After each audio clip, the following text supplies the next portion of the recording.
आपकी स्किन बिल्कुल ग्लास की तरह चमकने लगेगी, बिल्कुल कोरियन स्किन। आपने प्रोडक्ट भी देखे होंगे ना, कोरियन स्किन केयर प्रोडक्ट्स आते हैं और हम लोग उन्हें परचेज़ करते हैं और हम चाहते हैं हमारी स्किन भी वैसी हो जाए। तो आपकी स्किन कोरियन स्किन की जैसी बिल्कुल शीशे की तरह चमक सकती है? इन सब चीज़ों के बारे में बात करेंगे। तो हेलो दोस्तों, वेलकम बैक। कैसे हैं आप सब? सबसे पहले मैं बात बता देती हूँ आप लोगों को कि आपकी स्किन पे किसी भी तरह की प्रॉब्लम है ना, तो सबसे पहला जो थंब रूल होता है हर एक चीज़ को करने का, तो इसका जो थंब रूल है ना वो यही है कि टेंशन फ्री रहिए। बिल्कुल भी टेंशन नहीं लेनी है, सारी चीज़ें बिल्कुल अच्छे से मैनेज हो जाएँगी। अगर आप टेंशन नहीं ले रहे हैं, बिल्कुल शांत रह रहे हैं और बिल्कुल अच्छे से चीज़ों को मैनेज कर रहे हैं, तो आपकी स्किन शीशे की तरह चमकेगी। तो जानते हैं कैसे चमकेगी? तो चलिए बात करते हैं कि कैसे चमक सकती है। देखिए, सबसे पहली बात तो जो स्किन होती है हर एक एरिया के अकॉर्डिंग लोगों की स्किन, लोगों के बाल आप लोगों ने देखा होगा वैसे होते रहती हैं। जब आप इंडिया में रह रहे हो, इंडिया में रह के हमें कोरियन स्किन क्यों चाहिए? क्यों हम वो प्रोडक्ट यूज़ करें? देखिए, हर एक जगह का वेदर अलग होता है। वहाँ के लोगों के जो खान-पान है वो अलग होता है, वहाँ के लोगों की जो दिनचर्या है, जो थॉट ऑफ प्रोसेस है, वो अलग होता है और हर किसी की बॉडी इन सब चीज़ों से बनती है।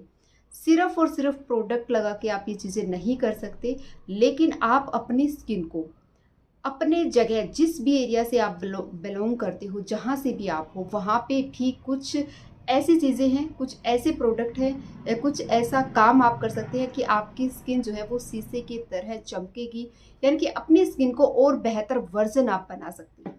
तो अपनी स्किन को और बेहतर बनाने के लिए क्या कर सकते हैं? अभी आप मैं कुछ एग्ज़ाम्पल्स देती हूँ आपको। सपोज़ करिए कि आप जिस भी एरिया से, अगर आप बंगाली हैं, बंगाली की भी आपने देखा होगा ना, उनका खान-पान जो होता है वो कैसा होता है, उनकी दिनचर्या कैसी होती है, ऑयल किस तरह का वो खाते हैं। सेम इसी तरह से अगर मैं अपनी बात करूँ, जैसे कि मैं पर्टिकुलर हरियाणा से बिलॉन्ग करती हूँ, तो अगर मैं वहाँ की बात करूँ, तो वहाँ पे क्या होता है ना, दूध, दही, घी, लस्सी और ये सारी चीज़ें बहुत ज़्यादा खाई जाती हैं। यानी कि दूध, दही और घी के बिना आप कोई चीज़ सोच नहीं सकते हो। मतलब एक बहुत अच्छी क्वांटिटी में, मतलब इन चीज़ों को खाया जाता है। लेकिन उसी हिसाब से लोगों की बॉडी होती है, लोगों की हाइट होती है, लोगों का जो बॉडी का स्ट्रक्चर होता है वो होता है और उनकी बॉडी, क्योंकि जब से वो मतलब उसमें थे, क्या बोलते हैं, गर्भ में जब से थे, तो वो चीज़ें उनकी मदर ने खाई होती हैं, फिर वो उस बच्चे के अंदर भी आती हैं। जब वो बड़े होते जाते हैं तो वही चीज़ें खा के बड़े होती हैं। और जब आप आप जिस भी एरिया से आप बिलोंग करते हो, वो जो एक फूड होता है उसी को आप अगर आप फॉलो करते हो तो कोई प्रॉब्लम नहीं आती है। लेकिन आजकल क्या हो गया ना कि ये नहीं खाना, ये खाइए, ये खाइए, ये खाइए करके हमने अपनी जो हेल्थ है ना उसको पूरी तरह से बिगाड़ लिया है। इसमें सबसे जो मेन रोल प्ले करती है ना वो है कि ये जो पैकेट फूड आती है, कि सब कुछ ईज़ी मिल गया है, क्योंकि हर कोई भाग रहा है पैसे के पीछे, हर कोई जॉब कर रहा है, किसी के पास भी टाइम नहीं है ना खाना बनाने के लिए, ना खाना खाने के लिए। टाइम ही नहीं है। तो बताइए, ऐसा पैसा मुझे नहीं लगता किस काम का, कि आप भगवान ने आपको ये बॉडी दी है, आपको एक रूप दिया है, आप उसको केयर नहीं कर पा रहे, तो ऐसा पैसा किस काम का? क्योंकि हर कोई बोलता है कि अपने पेट भरने के लिए, अपने पेट के लिए हम कमा रहे हैं, तो उसी के लिए आप टाइम नहीं निकाल पाते हो, मतलब आप कुछ टाइम नहीं निकाल पाते हो खाना खाने के लिए। तो ये थोड़ा-सा इन चीज़ों के बारे में सोचें और जिस एरिया में आप रहते हो ना वो खाना खाएँ। आप देखना आपकी स्किन, आपके हेयर सब कुछ बहुत बेहतर होगा। हमारे यहाँ की अगर मैं बात करूँ तो दही, लस्सी, दूध, घी ये खाया भी जाता है, ये लगाया भी जाता था। सेम इसी तरह से किचन में अभी जब शादी होती है, कुछ भी होती है, तो वहाँ पे उपटन बनता है। तो सेम अगर आपकी स्किन पे कोई भी प्रॉब्लम हो गई है तो जो भी ट्रेंड है उसको फ़ॉलो कीजिए, कि क्या लगाते थे, हल्दी लगाते थे, बेसन लगाते थे, दूध लगाते थे, घी लगाते थे, बालों में भी घी की मसाज होती थी।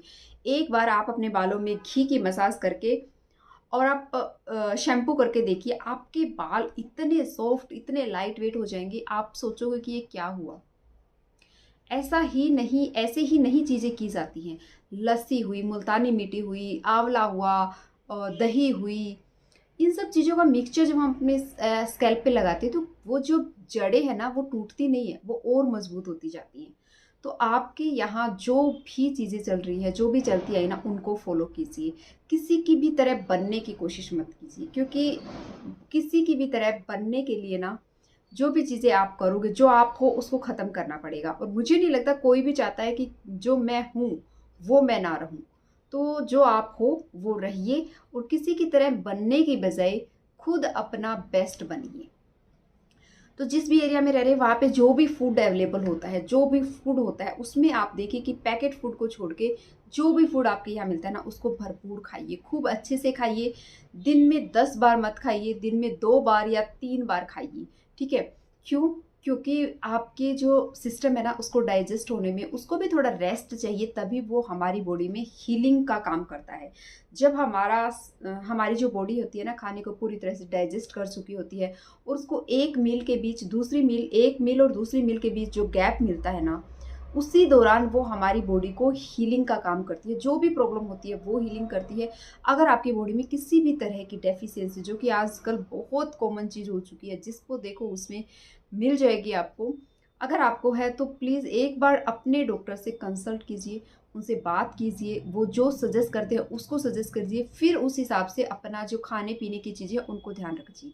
दिन भर में चीज़ें याद नहीं रखी, जैसे इतना ग्राम ये लेना है, इतना ग्राम ये लेना है, ये नहीं, इतना याद रखने की जरूरत नहीं। बस सिर्फ एक चीज़ कि जो फूड पैकेट में आता है, जिस फूड को नेचर से डायरेक्ट नहीं लिया गया हो, उनको अवॉइड करिए। बस इतनी सी सिंपल सी बात है। उसके अलावा आप जो खाते हैं वो खाइए, बहुत अच्छे से खाइए। अगर मैं आपको बताऊं इन सब चीज़ों के बारे में कि क्या खाना चाहिए क्या नहीं खाना चाहिए, उसके लिए बस इतना एक सिंपल सा फंडा याद रखो कि जो चीज़ नेचर से आई है वो हमें खानी है। वो अनाज हो सकती है, वो फ्रूट्स हो सकते हैं, ड्राई फ्रूट्स हो सकते हैं, वो वेजिटेबल्स हो सकती हैं।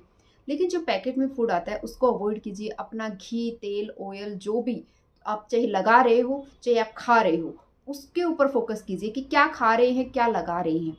जो भी चीज़ें हैं घर पे, जो भी चीज़ें हैं वो आप लगाइए। आप जितनी मर्जी चीज़ें लगा लो, मैं कह रही हूँ जो मर्जी कर लो, नहीं होगा। जो रेमेडीज़ आप लोग के साथ शेयर की जाती है वो एक थोड़ा सा एक बेहतर टेक्सचर, सॉफ्टनेस वो दे देती है। जिस तरह से नहाने से हमारी बॉडी कैसा फील करती है, सेम वही चीज़ें हम अपनी स्किन के लिए करते हैं, तो वो उसके लिए काम करती है। बट ऐसा नहीं है कि सिर्फ ये करिए और आपकी स्किन बेहतर हो जाएगी, ऐसा नहीं होगा।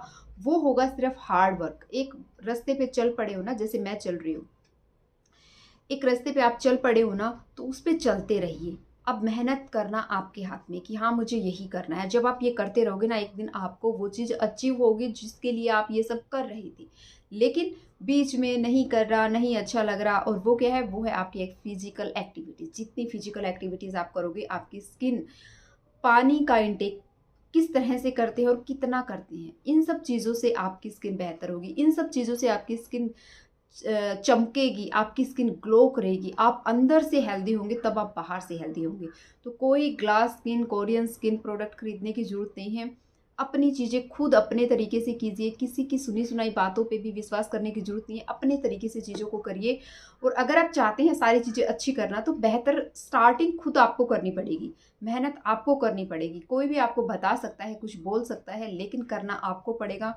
जितना हो सके अपनी फिजिकल एक्टिविटीज़ को बढ़ाइए। वो आपकी वॉकिंग हो सकती है, वो आपकी एक्सरसाइज हो सकती है, वो आपकी जिम हो सकती है, योगा, मेडिटेशन, जो भी है। टाइम हर किसी के पास 24 घंटे हैं, फिर वही बात आ जाती है।